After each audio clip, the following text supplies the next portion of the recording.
Dans le conflit au Proche-Orient qui s'envenime, la balle était dans le camp israélien et spécifiquement entre les mains de Benjamin Netanyahou, à qui les États-Unis ont intimé pas l'ordre, car pour le moment ils n'arrivent pas à donner d'ordre à Benjamin Netanyahou. Les membres du G7, y compris la France et le Royaume-Uni, ont demandé à Israël de ne pas intervenir après la frappe mesurée de l'Iran contre Israël suite à la destruction du bâtiment diplomatique iranien à Damas le 1er avril. Là, on apprend que dans la nuit, Israël a mené des frappes profondes dans le territoire iranien avec des drones.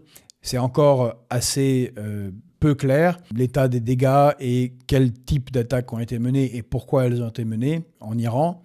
Mais ce qui est certain, c'est que c'est l'escalade. Les Iraniens avaient prévenu qu'une attaque sur leur territoire se solderait par une nouvelle attaque contre Israël. Le problème, et vous pouvez revoir la vidéo que j'ai faite à ce sujet, le problème c'est qu'Israël a la dernière fois arrêté 99% des missiles d'une attaque très réduite, sans les proxys, sans le tir de couverture du Hezbollah et sans que l'Iran n'envoie massivement ses missiles. Et ça avait déjà coûté 1 milliard. Benjamin Netanyahou prend des risques colossaux dans cette affaire. Le risque d'embrasement, c'est un très très grand risque pour Israël même, en dehors de la tragédie qui se passe déjà à Gaza et qui continue à Gaza.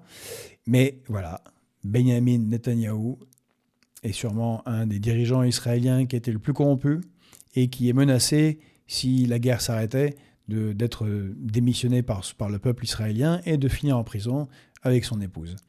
On a là un cas typique d'un dirigeant qui est prêt à escalader, non seulement sacrifier la vie de Palestiniens, non seulement sacrifier la vie d'Israéliens, mais mettre en jeu l'existence même, éventuellement, d'Israël. C'est une folie totale et il n'y a qu'un seul acteur international qui puisse réellement l'arrêter, s'il n'était pas hypocrite, ce sont les États-Unis.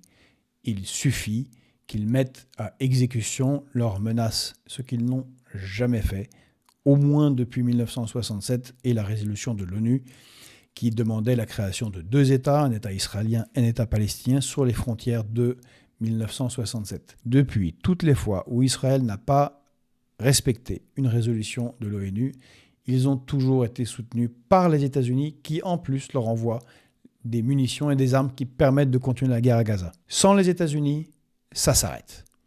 Alors stop à cette hypocrisie. D'un côté de faire croire que les États-Unis souhaitent la désescalade, mais de ne rien faire concrètement pour que cette désescalade soit. Là, on est plutôt dans la situation de l'escalade. Espérons que ça ne dérape pas.